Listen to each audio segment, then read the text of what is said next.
I'm live, it says. You're live. Woohoo! Hey, Julie, how are you? It's been a crazy day. Crazy, crazy. So I hope you didn't feel ignored. So thank you for being here. Thank you, thank you. Oh, it's actually like a time to relax. I was supposed to go out in the garden and cut something for you guys. Oh, well. Hi, Megan. How are you doing? Julie, how was your day? Mine was busy. I'm only running on 4 hours of sleep here, so I am going to crash after these lives tonight. Oh, because as most of you know, after my live, I moderate for 2 more, so I'm being lazy. Running errands, it's amazing how much time that takes up, running errands. I mean, it's like, it's nuts. Hello, Tiffany. How are you? Thank you for being here. Yeah, errands are just like, I try to smash them all in one day. So I make a list so I can have 10 or 12 spots that I have to go, but I'm gone for 5 or 6 hours and it's really crazy. Hey, Liza. It's been a busy day. I was mowing, doing laundry. I had a couple appointments, trying to get some work done, preparing for this. Oh, yes, it's been great. So, I'm so glad, Tiffany. That's good. That is good. There's 7 peoples in here. Yay! So I know a couple of you, I think, got to see my purple pepper video. So I just wanted to see what you thought about that. I mean, it's fun to have something that produces that's unusual and gorgeous too. And those leaves are so beautiful. Yes, we had gorgeous weather today. Beautiful, beautiful. And that's why I was outside trying to get so much stuff done, and picked a bunch of banana peppers again. So I have to process those probably tomorrow, I think that's what I'm going to do. So wound up only 2 hours at the school. Got it. So the school is supplying all of your books and everything. Hi, Grammy Karen. Good evening to you. Good evening to you.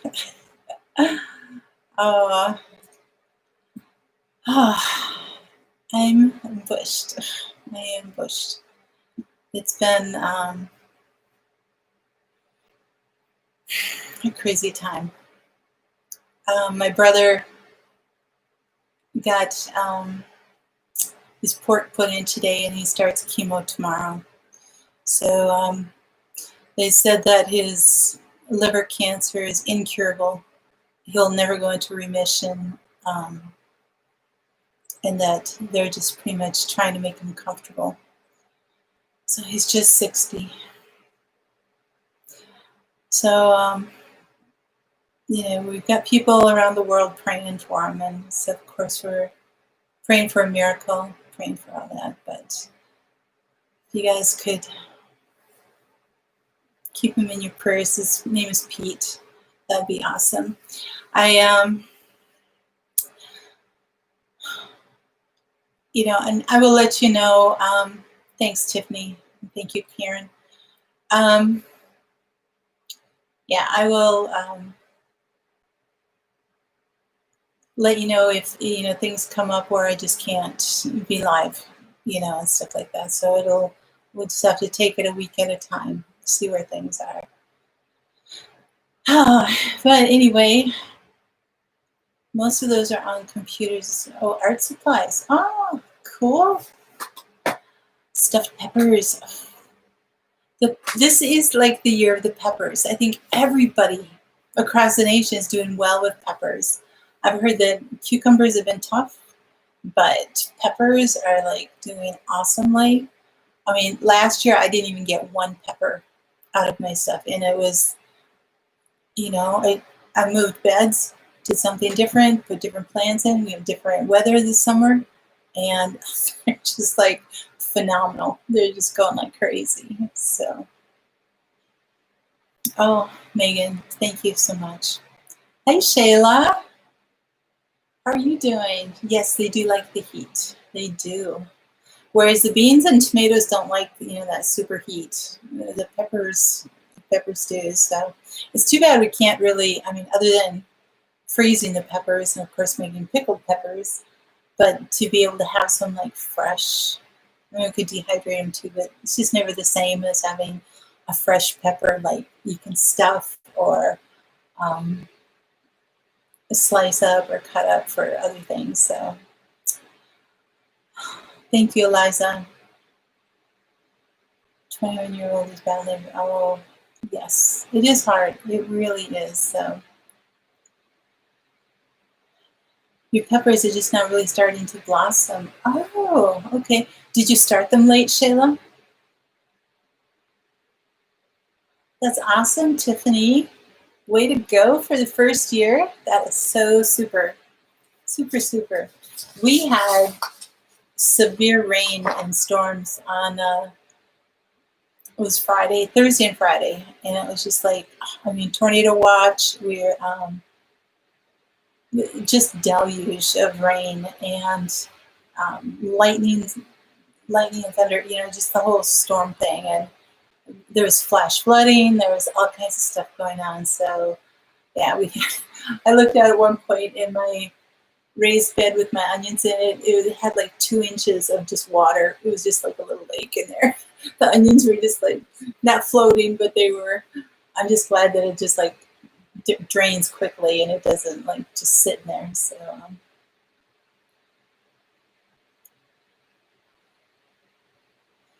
hey Deb, how are you? From the banks of Copper River Delta in Alaska. Oh, nice. Oh, well, you enjoy that relaxing time for me. I could use that. Hi, Teresa. How are you? Oh, like an onion pool? Yes, it was. Little onions swimming around in there. Luckily, they stayed still. But I tell you what, I had cut the top. I cut them down to about 8 inches on. It was like maybe 2 days before that, so it's only been maybe 5 days. And oh my goodness, I was out there today watering again, and there were some that had grown like another 10 inches, just shot right up, some of the new leaves. And I was like, holy cow, they really like that rain. Really, really, really good. So, hello, Narrowway Farm. How are you doing today? And be ready. Be ready today. That's a cute name. Be ready today. Oh. All right. So what do we have today? I'm probably not going to plant any more veggies at all for the fall or anything like that, because one thing is I need to be replacing the rest of the beds, the wood in them. So as what's in there, as it dies off and empties out, I have to replace the wood in them. And that's a little bit of a process there. Also, then I want to work on continuing to amend the soil and build it up. So especially right now, the only empty bed I have is where the beans were, and they had blight in there. So I really don't want to put anything else in there that could get blight or that could continue to transfer it maybe to the rest of the garden or something. So, and we're getting to the point now, it was August 17th. Yeah. We would have to harvest within 40 days at the most. And other than probably radishes and maybe lettuce, I could probably plant those, but anything else is going to take a much longer. So just, and right now I don't have any other space other than the bean bed. And like I said, I don't want to plant in there. So I don't know, maybe I'll find a pot or something to put some lettuce in. and try to do that. So we don't get a lot of rain in Texas. Where? What part of Texas? East, west, north, south, central? Oh, oh, thanks, Grandma Karen. Thank you. You are so good. The north part of Texas. Okay. Is it like just really? I know at one point in time I studied like the geography of Texas and everything, but I totally have forgotten. It's been years and years. So is it kind of like prairie in that area, starting to get into the Great Plains for North Texas? Hey, Drops, how are you? Southern Blessed Homestead. Is that Mac or Patty? So it's really hot. Yes, I would imagine. Texas is a hot place, absolutely. Our temperatures are evening out a little bit this week. We've had a couple days in the 70s, and the rest of this week will be in the low 80s, so that'll be kind of nice. At least it seems like we're done with the upper 90s stuff, which is great. Very, very, very wonderful. You're in the city close to the airport. Oh, okay. Yeah, there's all the heat that's coming off of the city, I imagine. Okay. So what I've been picking and doing peppers, mostly banana peppers and the murasaki peppers. So I'm making pickled peppers. I'm using a few fresh salads and stuff like that, but mostly making pickled banana peppers, which is what my goal was. I tried growing them last year, if anybody remembers, and in pots, and it was like a total fail. Didn't get, like I said, one pepper out of there, but this year they're just great. I just picked some more again today, and I probably have, I don't know, 12 or 15 nice sized banana peppers. So I should be able to get, I've been canning them like in half pint jars.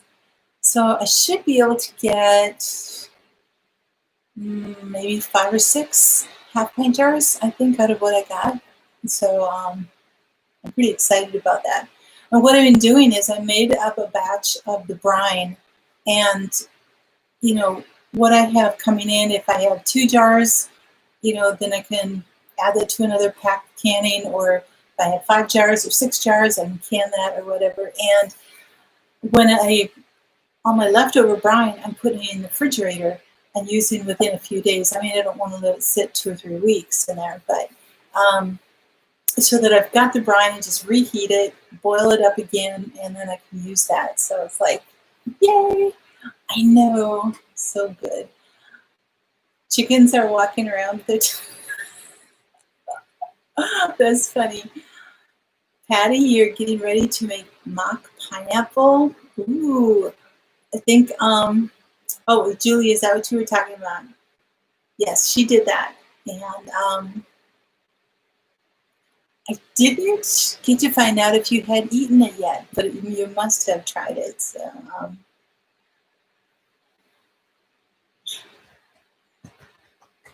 all right, Granny Karen, thank you for being here. I really, really appreciate it. If you have to go, that's fine. I totally get it. Did you find a house? If she's still here, Granny, did you find a house? Tiffany, oh yeah, you know what? That's an excellent skill, is to be able to can. And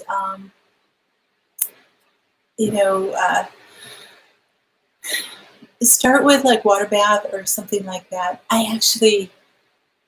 One of my wonderful viewers gave me a steam canner last year. They went on my Amazon wish list and got me a steam canner. It was like at the end of last summer, and at that point I was just only needing to do pressure canning, and so I didn't have any opportunity to use it until like a month ago, and I love it. The steam canning is so quick and so easy, and you're not boiling up gallons of water. You're not, doesn't take forever for it to come on. Your stove is not running like crazy forever and ever. And so I just love it. It's so great. And I don't feel bad at all about if I have just 3 little jars of peppers that I want to just, can up, I'll just pop them in there because it takes very little energy. So I am just so excited about it. It makes it so much easier. Oh, drops, I'm so sorry, your peppers. That's hard.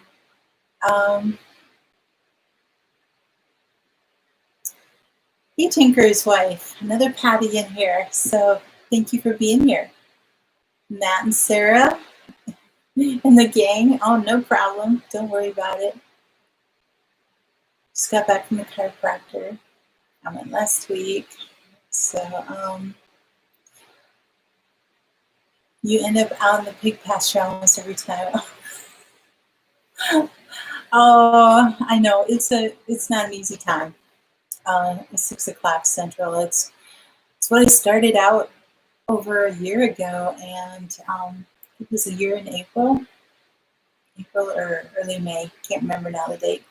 And I was just going to give it a try, and it seems to be working well. I'm kind of starting out the lineup for Monday night, and I know it's hard for everybody to get here, so. And it's hard for those in the West Coast because they're still at work and all kinds of things. So,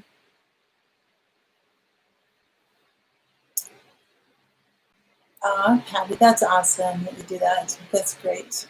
You can walk. It makes a difference, doesn't it? Yes. Yeah, good radishes and beets are the size of a baseball. That's the next thing I have to pull.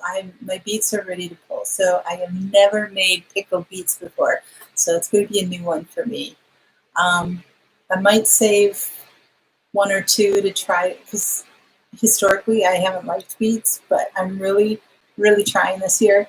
I've got golden beets and red beets. And so I'm going to try to roast some, but then I will pickle some. And I know my mom absolutely loves pickled beets. It's like her favorite. So if I, for some reason, don't like it, I know where they can go. And I didn't make that many, or I didn't grow that many. So, Shayla, you're mostly finished with tomatoes. Yay!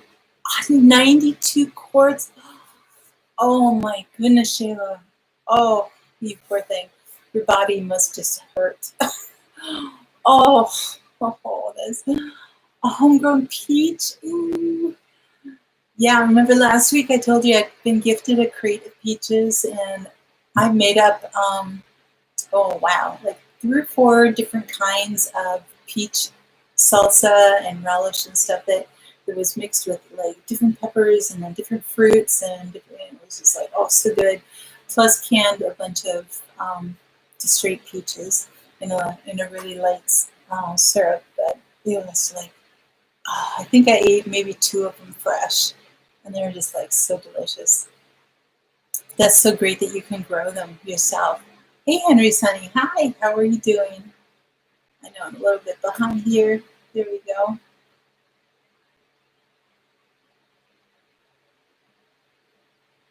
Oh, did you get it, Eliza? Did you get your shirt? Because I've been really concerned about Teespring, and they haven't been and I'm going to be switching companies. I just have to get in to do that. Hey, Will, how are you doing? I know, Shayla, wow, yes. But ever roasted peppers, roasted beets are great too. Ooh, yes. And that's what I've been told is like roasting them would be really, really good.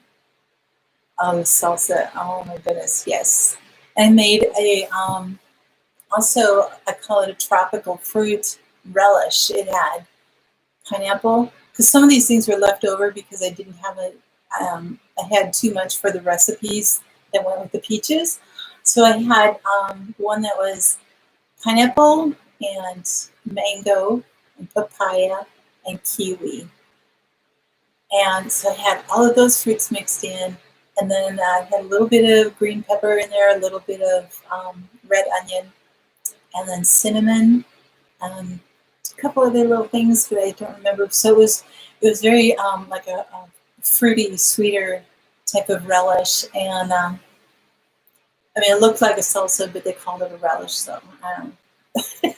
It's called a tropical fruit one, and it was so It'd be delicious, like on pork chops or pork tenderloin, ham or chicken, anything like that. So it was just like, oh, it was so amazing. It was. I don't yet, Megan. I don't know who I'm switching to. That's okay, Michelle. I would love to take a nap. I'll let you guys go on, and I'll just go here and sleep. That would be a good live, wouldn't it? You guys get on and just chat with one another, and I'll just snore away. Oh, yes. It's just a beautiful day out there today. Tomatoes have been making a salsa lilies. Yeah. You got a lot of tomatoes, 92 quarts. Wow. That is just, I think that's what you said, 92. Oh, goodness sakes. Planted corn last week. It's up 6 feet already. I know. It's like, that's why it really doesn't pay to plant things early. I know in the spring we get really anxious, and as gardeners, it's like, we want to get in there and we want to do all this. And it's like, but then it's too cool, and then we might get a frost, and then it's just things aren't growing very fast. If you can just wait a couple weeks and then put it in when it's warm, they grow, beyond um, what they normally would. So where do I get all my recipes? These, most of them I got from the new Ball Blue Book, the 2021. I got one of them from one of my other canning books, and I don't have it here in front of me, so I'm not sure. But I did video the two of them, so I just have to edit and get it done. But I'll get it to you guys. I have so many videos in the editing portion of things that it's just not enough time. I don't know technically what the difference is between salsa and relish. It's like, it looks the same to me. I think salsa just has a little more spice to it, more kick to it, heat or something, whereas a relish could, and maybe it's how it's used. Like relish is more of a garnish on food, whereas salsa is a dip. I don't know. That could be. I'm not sure. I've seen a couple people do lives overnight where they start it and go to bed. Oh, that's funny. Just to get the hours, right? Oh, pico de gallo is a relish. Oh, okay. Oh, funny. All right. Gonna get on with our herb for tonight. I actually have to look up to make sure that it was an actual herb. So we're talking about comfrey. Comfrey, that huge big old plant that we can use. And I meant to run out and get a leaf because they're like this big, but I ran out of time here. So once you can, your friend your ships in a couple weeks ago. Okay. Well, that'll be awesome. You'll have to let us know. The comfrey, and I do have a link below for some of the things that we'll be talking about for the uses of enriching and conditioning the soil. So to back up, comfrey is truly an herb. It's a perennial herb shrub. So an herb doesn't have to look like, peppermint or basil or something like that. There are many different forms of herbs. So it's a shrub. It's typically found in the grasslands in North America and Western Asia, but we've been able to grow it really anywhere as long as you cultivate it, well. It can actually grow up to 5 feet tall. It's been cultivated for like over 2,500 years. At least, that they've been able to historically find and document it. So the word comfrey is Latin in origin, and it means to grow together. Oh, Drops, I'm glad your board's is doing great. That's awesome. I sent, see now, it's an Arkansas woodcutter or something. I sent him some comfrey root and someone else. I know her real name. I'm just drawing a blank here. I sent a couple people the pieces of root this spring, and they planted it, and their comfrey is huge already. So it really doesn't take much. I mean, you can have like just a little piece of a root. You can even have like the stem of a plant of the leaf, the stem of the leaf, not even the root, the stem of the leaf, and stick it in the ground and it will grow. It is so prolific. And the thing is, it does like the cooler climates. So if you are in Miami area or something, probably going to have a hard time growing it unless it's in the shade all the time or something. But yeah, it doesn't take much, Patty. No, it doesn't.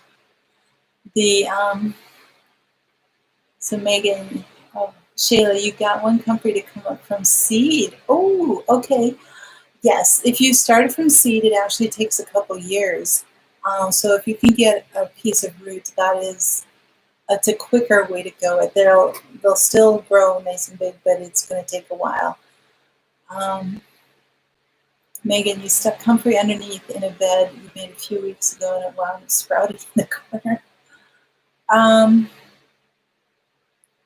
Underneath in a bed.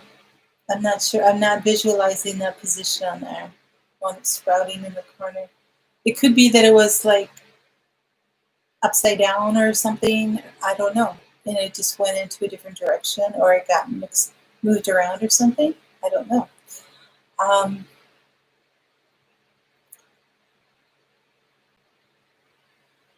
Patty grew birds for years. Yeah. He grew flowers in the garden. Never sleeps for the bees. Yes, the bees absolutely love it. And comfrey is, if you let it go to flower, the bees love it too. It's a great pollinator. The leaves are so many uses for them, but where the word comes from, it means to grow together. It also kind of its street name or folk name or whatever is called knit bone, which means knitting the bone together or to grow together, and that's what it's used for mostly. They said that, and I'll get back to that a little bit. The roots and the leaves of the comfrey have been used in traditional medicine in many parts of the world. In Japan, the plant has been harvested and used as a traditional treatment for over 2,000 years.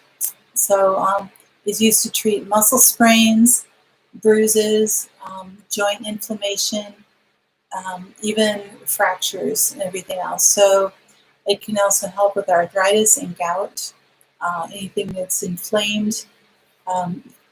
It would, like, I get arthritis in my hands, and so what I really should do is just make a comfrey tea and just soak my hands in them, and that would be wonderful.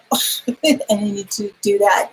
It's just like thinking about it, finding the time for that. But it says garden comfrey has a higher nutrient content than the common wild comfrey, and its leaves, you can cut it down several times in a season. It keeps growing right back. A lot of people talk about the different varieties and asking me what I have. It says the Bocking 14 variety is the best. And let's see, Bocking 14. There you go. That's what it says. I got my piece of comfrey root from a friend like 25 years ago. It was when I first put in my garden. And they gave me and said, oh, here's a piece of root. And it was literally just 3 or 4 inches long, bare root, just stuck it in the ground. And I got this huge bush. And I've been working with it ever since. And I did move it into a bed at one point. But so I have no idea what it is. I assume it's a Bocking 14. But I did not look that up. I didn't have a chance to, Patty. So if you know something about that, feel free to put that in there. I appreciate that.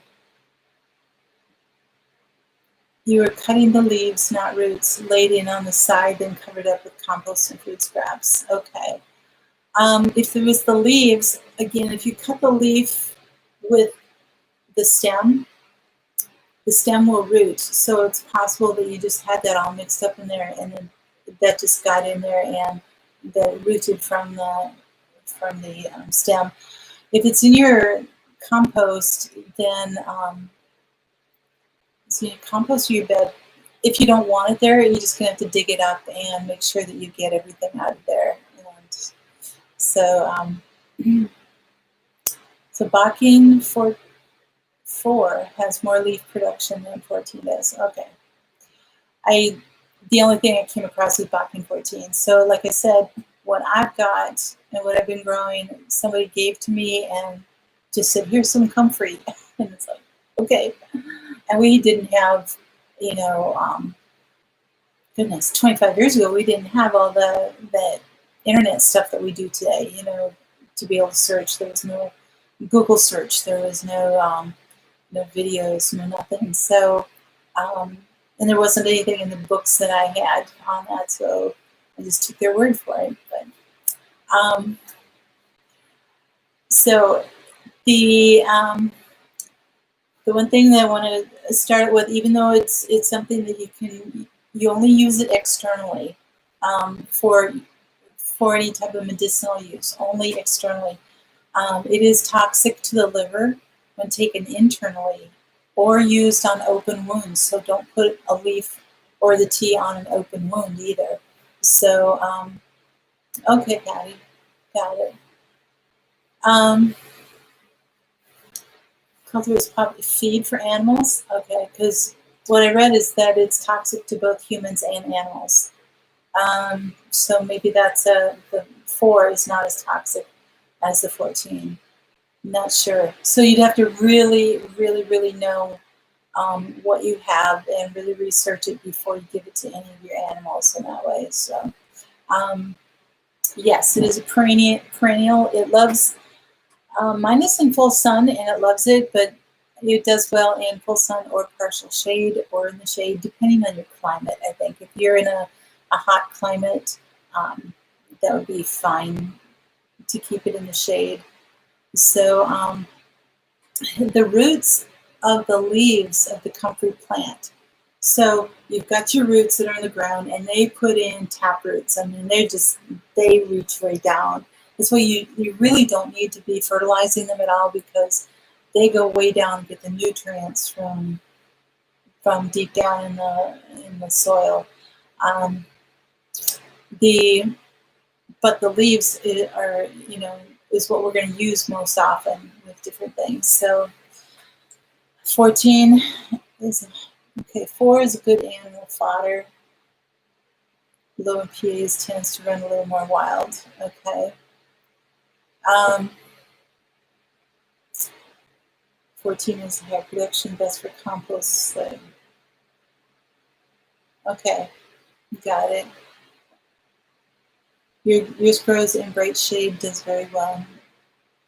Let's go to China. Yes, they do. They really do. Hey, Pete, how are you doing? Thank you for coming in.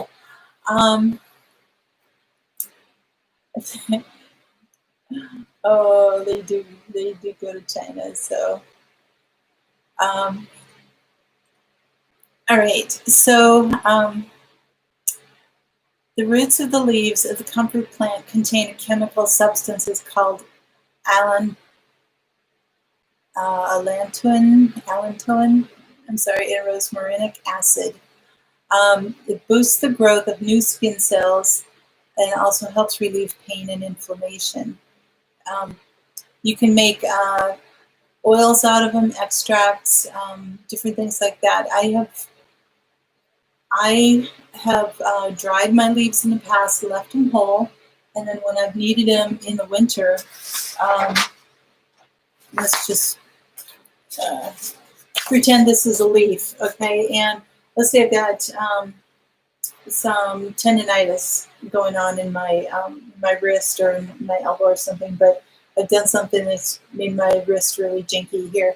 And so what I'm going to do is take the leaf, the dried leaf, and now in the summer you can do this with a fresh leaf, and you can just, you know, have a little pot of hot boiling water, and then just dunk it in there, get it wet enough so that that hot water is activating everything in there. And then you can take that, slap it on where you need to, and you know, if you need to put 2 or 3 to wrap around it, that's fine. But these leaves are like 14 inches long, so you should have plenty of room. You just put it on where you need to, and then what you want to do is take some kind of plastic or something. It can be a plastic bag. It can be, I usually end up using saran wrap or something, plastic wrap.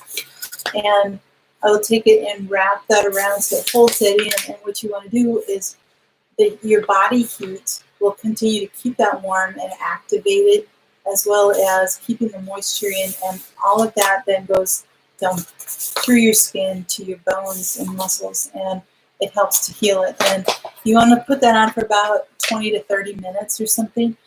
One time I left it on for about 3 or 4 hours, and it literally burned my skin. I mean, it was just like it was starting to rot and burn it. I mean, it smelled, and I took it off, and it was just red. I mean, it was like almost taking my flesh off. It was like crazy. So you don't want to put it on too long, but you can do that a couple times a day, and you do repeat. The other way I've done it, okay, so that would be a fresh leaf. You just want to dunk it in. If you have a dehydrated leaf for the middle of winter, get your pot of water and put it in there for 10 or 15 seconds until it gets pliable and it's absorbed the water and everything, and then you can put it on and do that. The other way I do it is to, hey Sean, how are you doing? Thank you for taking a break from all of your work. Oh my goodness.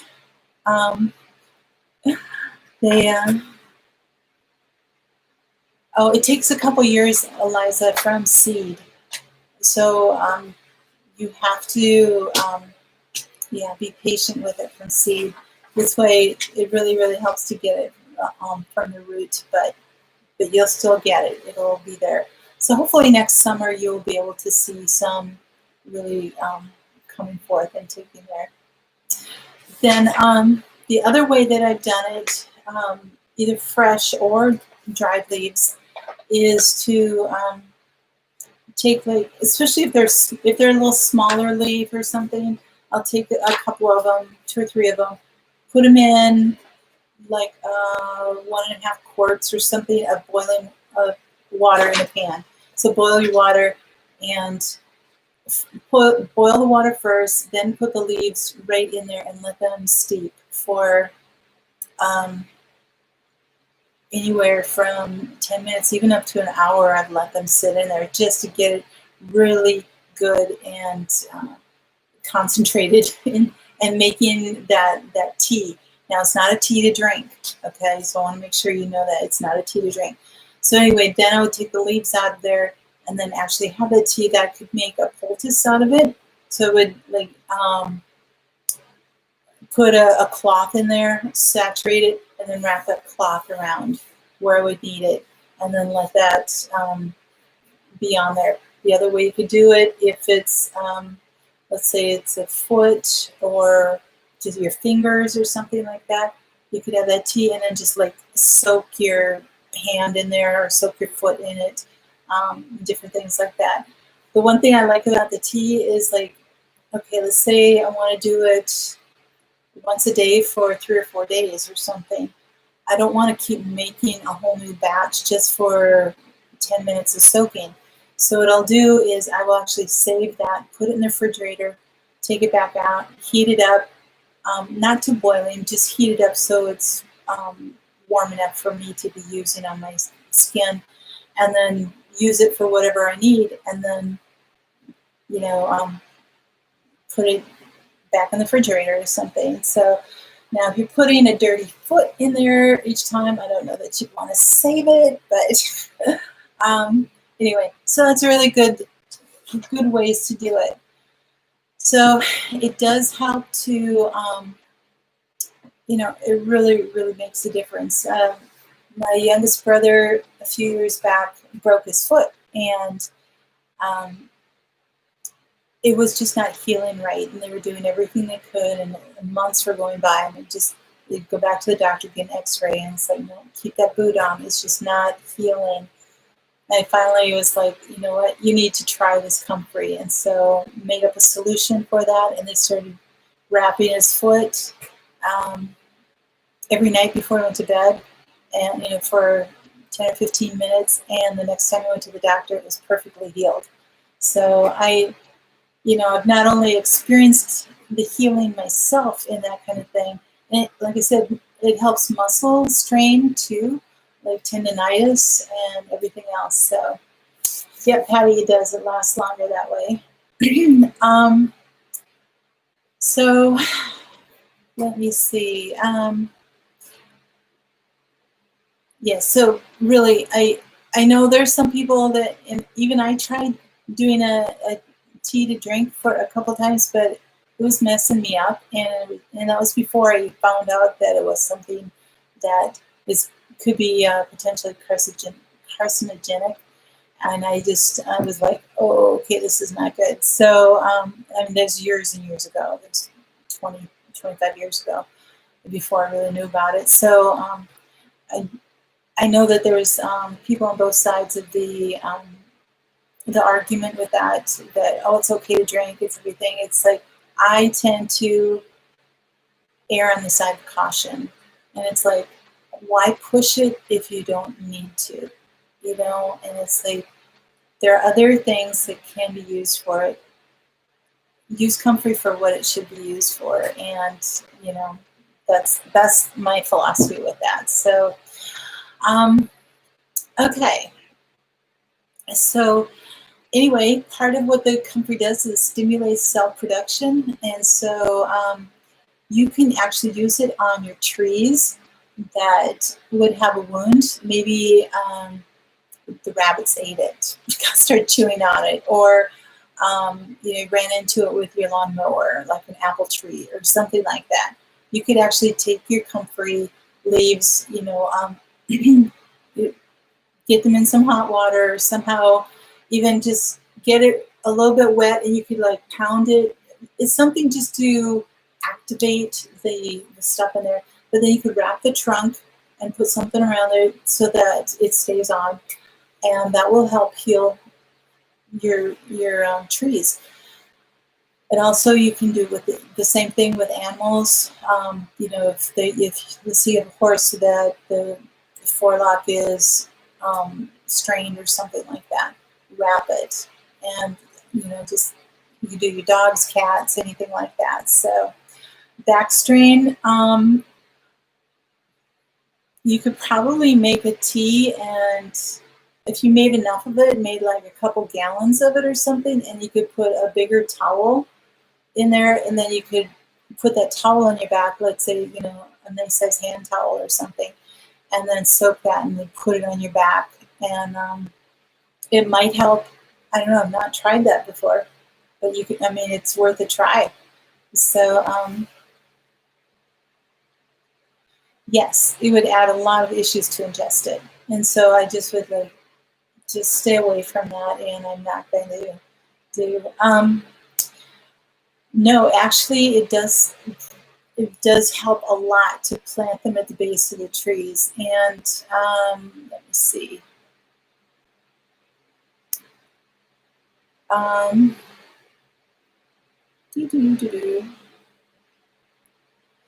got 5 pages of notes here that I'm trying to look at.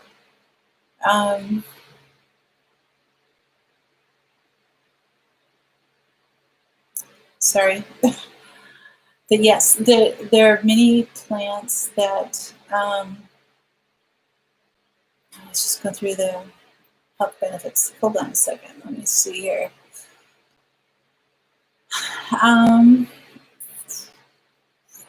there's also in that link that I put below. So I don't know if Julie or Patty, if you want to put that up for people, just copy and paste it in there, and that has a lot of like the recipes to make a compost tea for your garden, and that's where having a comfrey for your garden is like fantastic. So we're getting like away from the medical benefits for yourself, but now putting it into your garden is just like amazing. Hi Dawn, how are you? Had to save your melons from hail. Oh, in Nevada.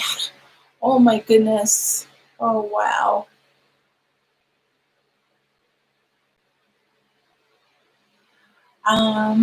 Yeah, so I know Teresa is gonna be so great.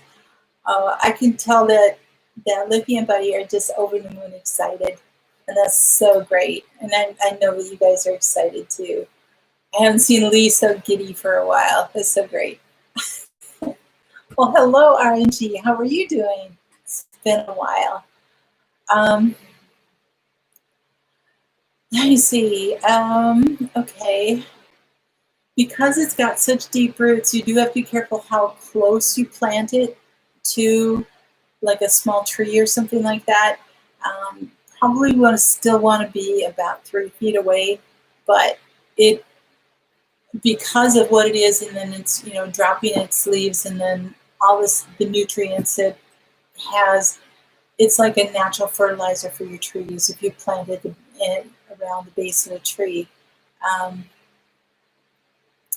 So you can use them as green manure and mulch. So take the leaves, and I would chop them up rather than leave them whole because they're so big and they're really substantial. I mean, they will, you know, dry up and shrivel up, but if you could at least, you know, put them in a bucket and use your weed whip or something, or just take some shears and chop them up, and do something to at least break them down a little bit and then spread them into your garden. That would be really, really helpful. So, I appreciate that so much. Thank you. Thanks, Sean. Carson City, Nevada. Wow. Yes, I am doing well. Thank you. It's been a challenging year, along with everybody else I know. So, oh, that's so great. That's awesome, Drops. So, yeah, and then you can also, yeah, I mean, you could take the whole leaves and use them as mulch and just lay them out and everything. But once you go to try to work everything into the soil, it makes it a little more difficult, especially when it comes to planting. So if you have them cut up, then it's more like, you know, leaves that you got from the trees, and so that you can work it into the soil more. But because of their high nutrient value, it is amazing what they'll add to your garden. And it helps to condition soil. Yeah, just leave them to decompose on there. It would be a great thing to do like in the fall. Just cut your plant down, and you cut it right down to like an inch or two. That's what I do. I don't mulch it. I don't do anything to protect it for the winter. And here in Minnesota, 30 below with severe winters, and so it loves it. It makes it right through. So you don't have to worry about. You can you could chop comfrey up, 10 different ways to Sunday, and have it, think you got everything out of there, and it will still grow back. So it's make sure you plant it though in a place where you don't intend on using it for anything else. You don't want to be going, oh, I'll put it here, and then maybe next year I'll move it over here. And it's like, there's gonna be no moving it because the roots are so deep. Like Patty said, they go all the way through. Yep, chop and drop. There we go. It is a strong plant. Plant your radishes in a semicircle or the grass guide. Okay. Winter or spring cover crop is the option then. A spring cover crop. Are you talking about the leaves and everything? Putting a spring cover crop, because comfrey is not a cover crop, so I'm not sure exactly what you're talking about. Maybe just kind of expand on that a little bit. Yeah, plant it where you can let it grow, and it's going to need a good 3 feet in diameter at least. So like I said, 3 feet across, about 4 or 5 feet high. So you've thought about growing it for fertilizer. Excellent fertilizer, yes. Oh, 6 inches in the last week. Oh, okay, 6 feet. I thought it was like, wow, you had something growing there 6 feet. That's great. Oh, that's super.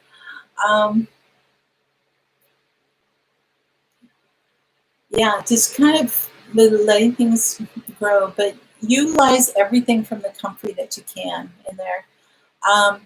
The link that Sean put up before, it's got a recipe for the liquid fertilizer that you can use for comfrey. Kind of running out of time here to really talk about it too much, but basically you just chop up a bunch of comfrey leaves and steep them in water for several weeks. It gets like really rotten. It's like they form a dark, thick liquid, and then you take that liquid and dilute it. It's almost like, you have your little fish fertilizer and then add to that. But then you can actually spray it right on your plants, like in the evening or something, and all the nutrients from that just get absorbed right into the other plants through their leaves. So it's 5 feet wide and growing wider. Oh my goodness. Okay, your cover crop is fertilizer. Yeah, but I wouldn't use comfrey as a cover crop. I use other things for cover crops, but yeah, I wouldn't. Okay. So, but yeah, you can take the comfrey leaves and spread them out and use that as the fertilizer. Absolutely. Thinking of moving your baby plants back to fill in the fence where cats run back and forth. Okay. That's good, Drops. Yep, me too. Do animals avoid eating comfrey? I think so. I've had mine in a fence the whole time, so that I'm not sure. And actually, I can tell you, since I planted in my south bed, I've planted herbs and different flowers and things that I know that rabbits don't like. I mean, we've got peppermint and sage and all this stuff in there that are really fragrant and they don't like. I haven't had like a single rabbit in the yard, maybe in the yard, and they've left everything alone. It's like, yes, it's so great. So that's been worth it. So worth it. Yes, Patty, stinky fertilizer gold, absolutely. Like a compost tea. Yep. Yep. So anyway, there's a link below the video that's got the whole recipe, and it's got a bunch of different things in there for 7 is called 7 comfrey uses for enriching and conditioning soil. So to activate compost, green manure, actually making powdered comfrey. So taking the leaves, drying them, and then using that in your soil. Hello, that'd be so great. To condition your soil on future perennial garden sites, to boost seedlings when transplanting. You can picture adding that to your seed starting soil mix. That would be the powder. That would be awesome. Comfrey tea fertilizer and comfrey mulch. So that's in that link there. So I suggest that you guys keep that in. That would be awesome. Comfrey is famous for large quantities of nitrogen, phosphorus, potassium, potash, and calcium. So if you like dehydrated comfrey leaves and then made the powder with it and then incorporated that into your tomato beds next year, very natural, ready source of what your tomatoes need to fight the blossom and rot. So there you go. So some nice things. So also comfrey is hardy from zones 4 through 9. Now I'm basically at 3 in my main garden, so and it does well. So I think a wider fertilizer. There you go. Does comfrey put nitrogen directly back into the soil, or do you have to till it in?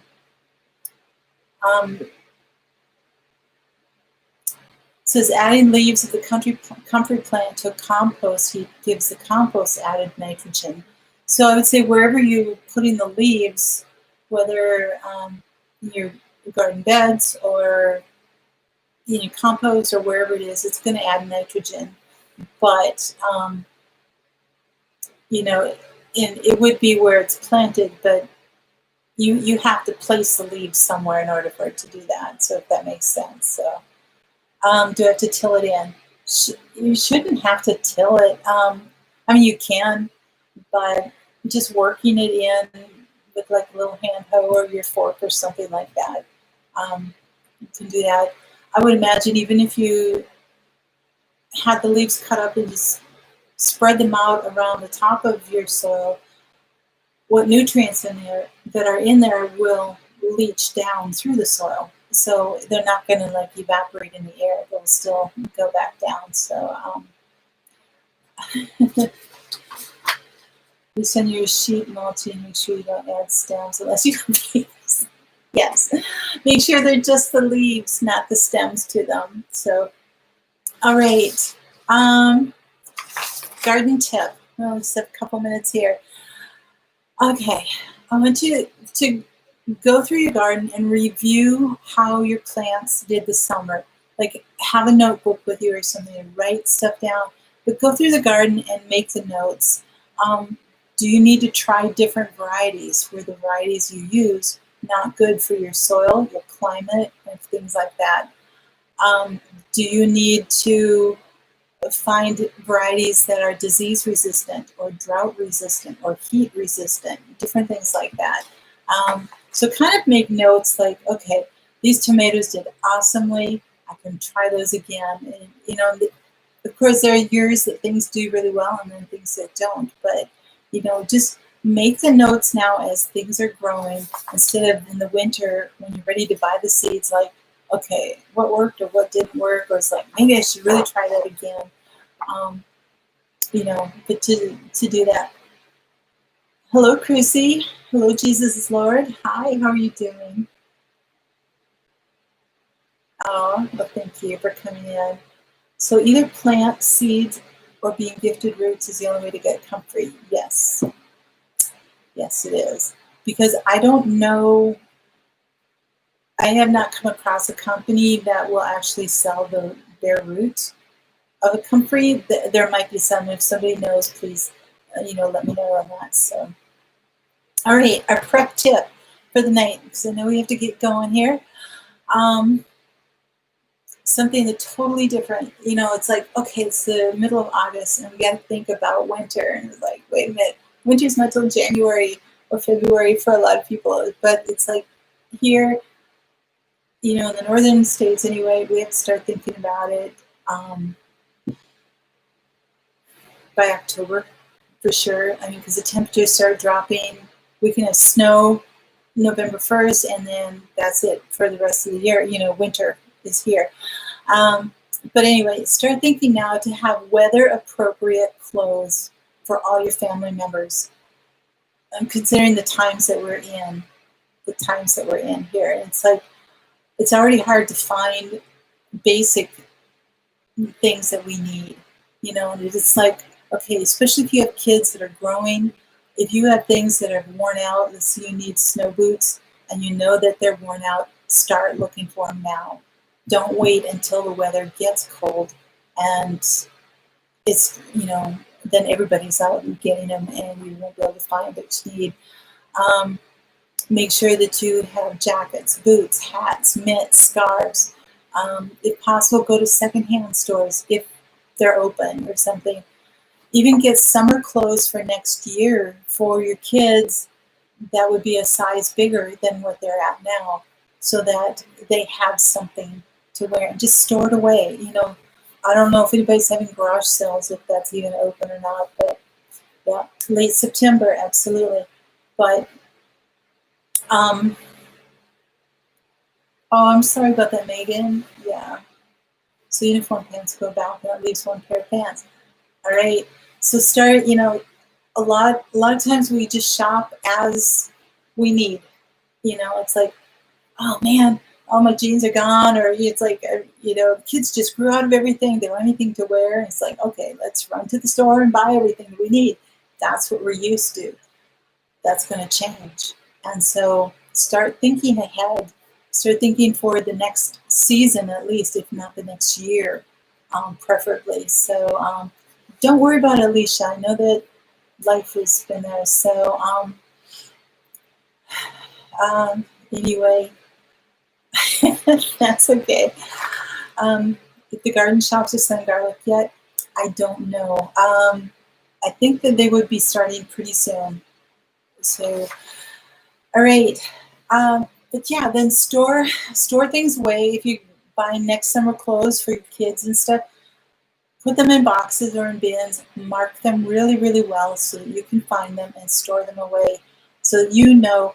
And there's that level of comfort for you in the way of, okay, that part is taken care of. I don't have to worry about the kids not having clothes to wear, because as they grow, and if you can't get a hold of them, they won't have anything to wear. And it's like, it's not the best thing. But then, especially through winter, make sure that everybody's got the clothes that you need. So anyway, that's my prep tip here. All right, thank you, Drops. Yep, we got to run. Stivers are on, as far as I know. I think they are. Grammy Karen left, I believe. So let me see. Yep, Stivers are live. So I'm gonna let you guys go so you can get over to them. Thank you for being here. I so appreciate it very, very, very much. And you guys take care. God bless. Always have hope. And we will see you next week. All right. Bye-bye.